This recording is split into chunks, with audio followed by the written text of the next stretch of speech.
Então, os tópicos que eu vou abordar hoje com vocês são esses aqui: o que é filosofia, ele já deu uma introdução, a importância das perguntas no estudo da filosofia, o encantamento do mundo, porque a filosofia começa com um processo de encantamento. Encantamento é quando você sabe aquele sentimento quando você vê uma coisa pela primeira vez, uma coisa que você nunca viu, que você acha bonito, você acha interessante, então isso é encantamento.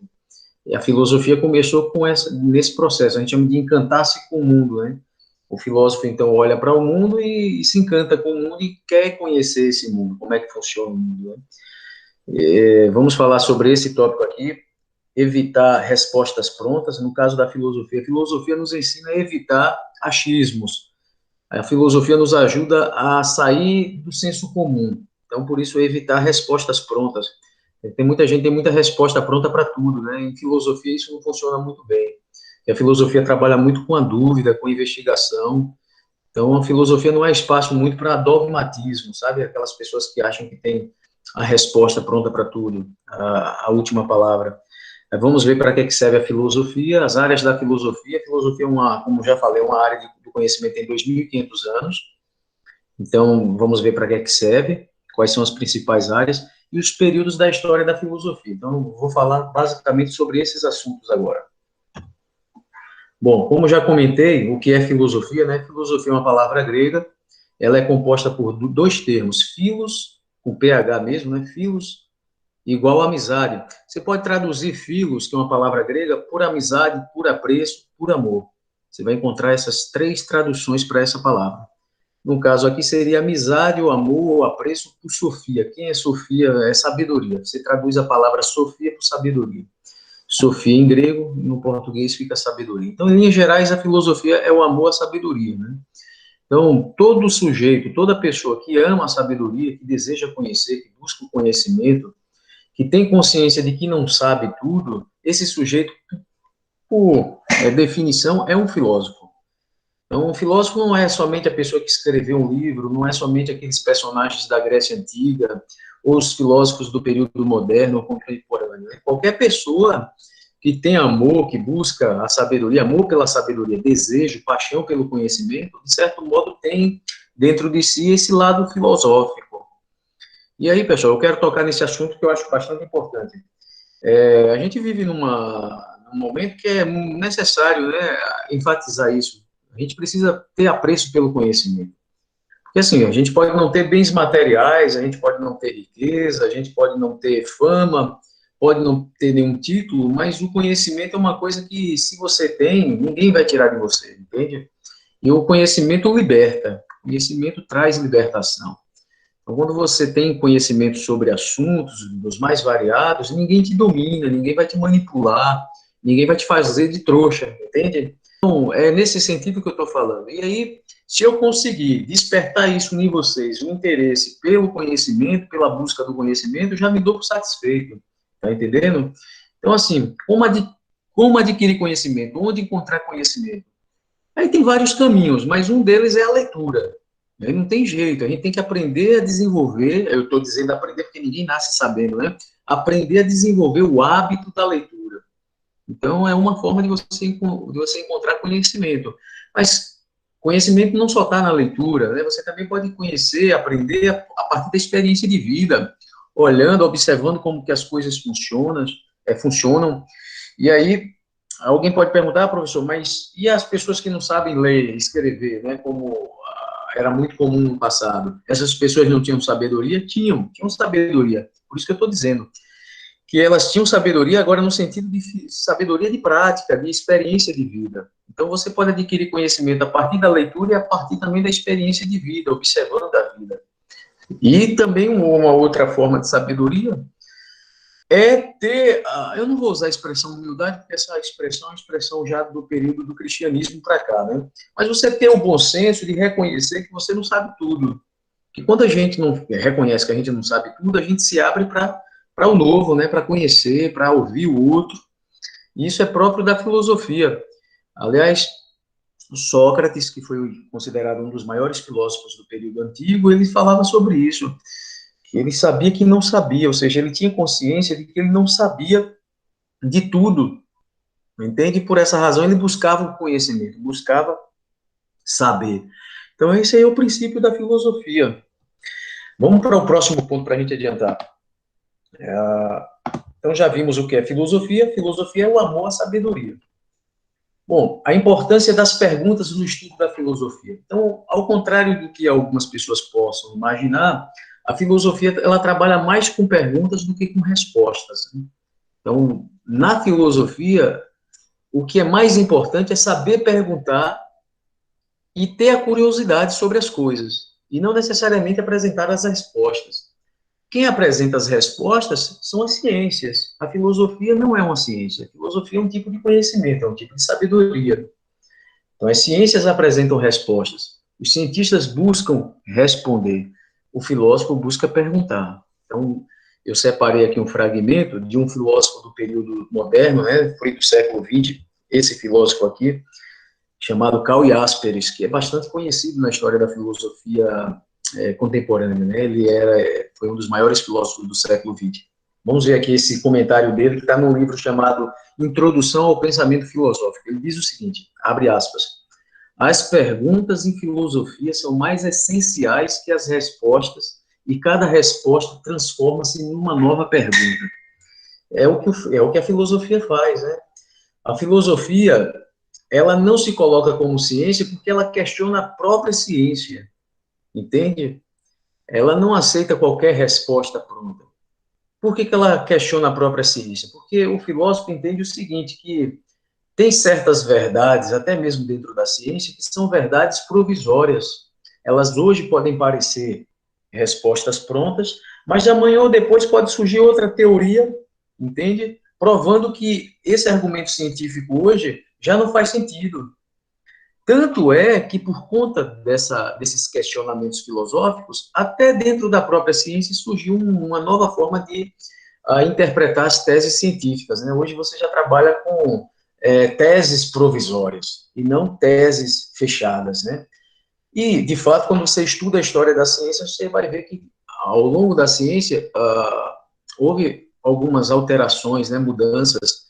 Por exemplo, no século XIX, surgiu um filósofo não, um médico chamado César Lombroso, que defendia, entre outras coisas, que era possível você identificar, através dos aspectos físicos, das características físicas de uma pessoa, se ela seria ou não criminosa, entende? O que é um absurdo, né? Você jamais pode julgar uma pessoa, dizer se essa pessoa tem ou não uma predisposição para o crime através dos traços físicos. E Cesare Lombroso fez isso no início do século XX, na Itália. E era um médico cientista. E ele defendeu essa teoria. Então, a ciência, muitas vezes, ela levanta teorias que podem ser questionadas, né? Naquele primeiro momento pode parecer uma verdade absoluta, mas depois vem alguém e questiona e mostra que aquilo ali não faz tanto sentido. É o que a filosofia faz. Hoje ninguém mais leva a sério essa teoria de César Lombroso, né, que infelizmente contribuiu mais para o processo de discriminação, de estereotipização, para estereotipar, né, a criar estereótipos sobre determinadas etnias, do que ajudar no sentido científico, né, da ciência. Então, assim, a filosofia trabalha com perguntas e não necessariamente com respostas.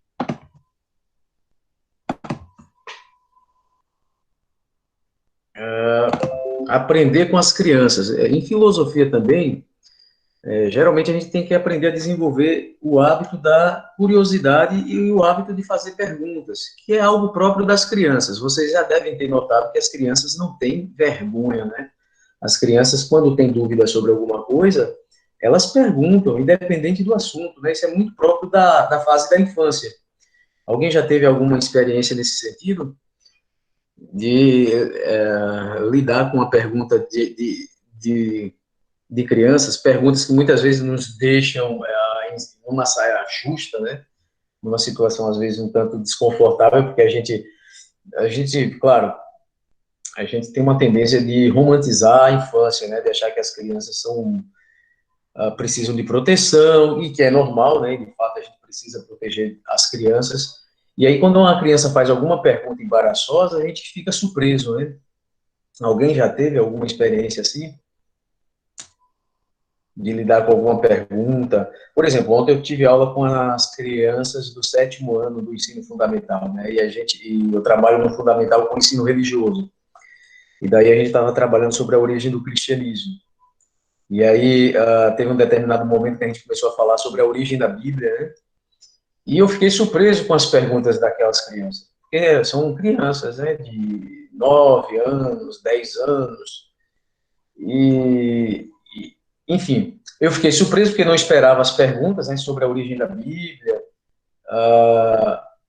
e isso é próprio da idade, né? Só que o problema é que quando a gente fica adulto, a gente fica com vergonha de perguntar as coisas, a gente perde esse lado que é próprio da infância, né?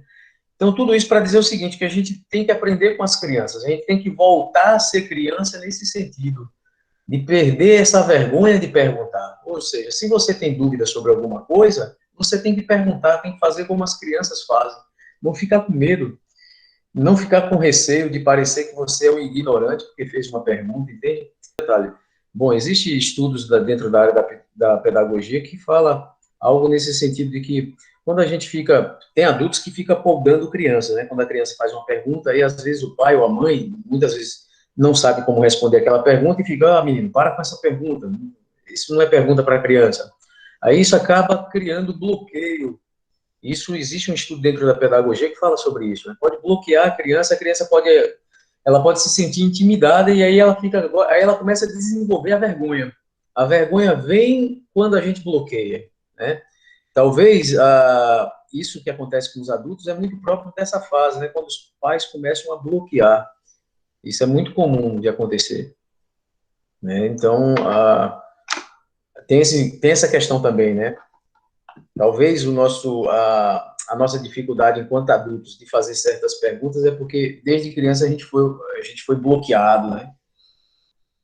Mas em filosofia a gente tem que perder essa vergonha, né? O que a gente tiver dúvida, a gente tem que fazer a pergunta, não pode deixar de lado só por uma questão de vergonha.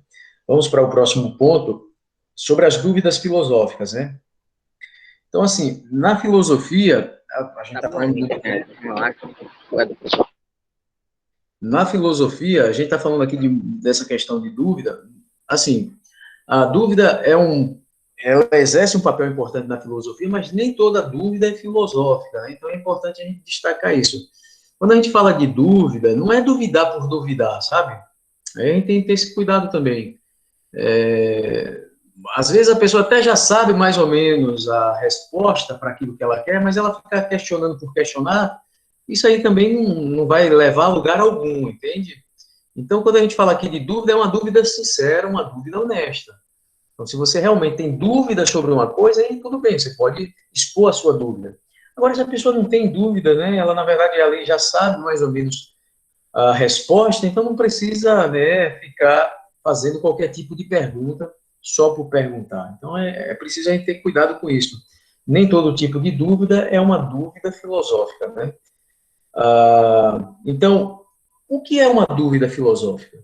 Já que nem toda dúvida é uma dúvida filosófica, o que é então uma dúvida filosófica? Então, os filósofos vão dizer o seguinte, que a dúvida filosófica é aquela que favorece o exercício da razão. Seria, então, uma dúvida que vai surtir algum efeito, né? No sentido de melhorar o raciocínio, melhorar as ideias, melhorar a compreensão sobre algum assunto. Então, isso é o que a gente chama de dúvida filosófica, certo? Bom, e aí, a dúvida filosófica, ela surge de uma necessidade de explicação racional para algo da existência humana. Por exemplo, por que existe tanta maldade? Isso aí é uma dúvida filosófica, né? Vocês já pararam para pensar sobre isso? Por que existe tanto mal no mundo? Qual é a causa da maldade? O que é o mal? É uma dúvida também filosófica, né? O que é o ser humano? A gente fala tanto no ser humano, mas o que é que o ser humano difere dos demais animais, né? O que torna o ser humano tão especial, né? Porque às vezes a gente se coloca como se fôssemos especiais comparado com os outros animais, né? O que é a verdade, né? A gente ouve tantas pessoas falando em verdade e mentira, mas o que é verdade? Outra dúvida filosófica, conceito de beleza, né?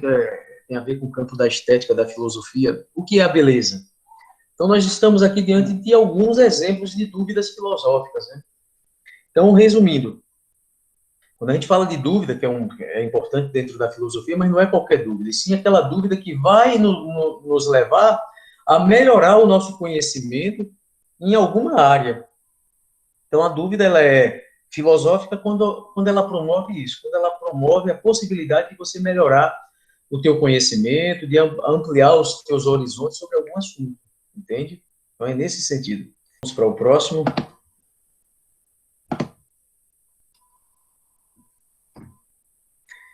Uma outra característica da filosofia, pessoal, é a suspensão do juízo. Isso aqui é um termo muito próprio dos filósofos céticos, lá do período helenístico, né, que foi um período da história da filosofia, que começou por volta do final do século IV a.C., né? Suspender o juízo é quando você tem consciência de que você não tem todas as respostas. Tem certas questões que a gente não tem resposta, e a gente tem que ter, aí eu vou usar um termo que é cristão, a humildade, né, um conceito cristão que surge depois do cristianismo, a gente tem que ter a humildade de admitir, não sabemos, não é demérito nenhum quando a gente reconhece que tem certos assuntos que a gente não conhece, a gente não domina. Então, suspender o juízo é não emitir opinião sobre aquilo que você não conhece. Isso é um princípio também da filosofia. Às vezes, o silêncio é muito mais valioso do que falar qualquer coisa, entende? Então, suspender o juízo é isso, é não sair por aí emitindo opinião sobre tudo. E hoje, com o mundo da internet, isso acontece muito, mas muito mesmo nas redes sociais. Vocês veem lá, cada postagem de alguma matéria de um jornal, todo mundo emitindo opinião sobre tudo. A gente hoje tem especialista sobre tudo, né? E é um tanto perigoso, porque às vezes você pode...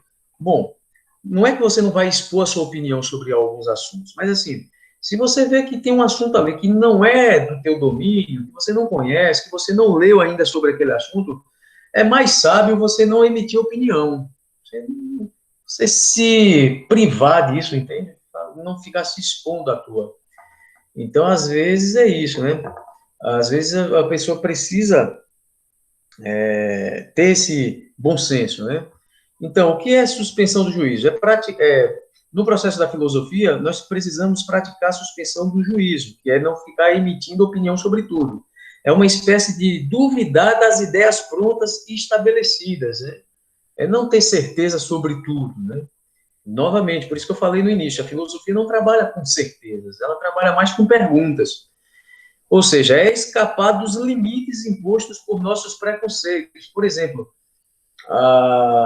muitas vezes, quando a gente desconhece um assunto, como eu esqueci o nome, a Karine, deixa eu ver. Karine, isso. A Karine falou sobre a questão ela é católica, mas ela reconhece que tem os evangélicos. É exatamente isso aí que a Karine falou lá no início. Às vezes as pessoas elas têm muito preconceito sobre os assuntos. Então ela julga as pessoas, né? Tem uma mania de julgar as pessoas, julgar o outro, sem conhecer ou sem se colocar no lugar do outro. Então suspender o juízo é evitar esses preconceitos. Isso em qualquer matéria, qualquer assunto, certo? Pessoal, só para a gente terminar, finalizar, porque já deu o horário, vou só mostrar aqui um exemplo, né? De um tipo de preconceito que aconteceu recentemente. É aqui, ó. Deixa eu ver se está aqui. Não está aqui não. Foi um fragmento de uma vez, surgiu uns comentários na internet de preconceito contra o povo nordestino, né? Eu pensei que tinha colocado aqui, mas acho que eu tirei. Enfim, então tem muitos preconceitos ainda, né? Mas eu acho que o mundo está melhorando muito. Então, pessoal, vou parar por aqui por conta do horário.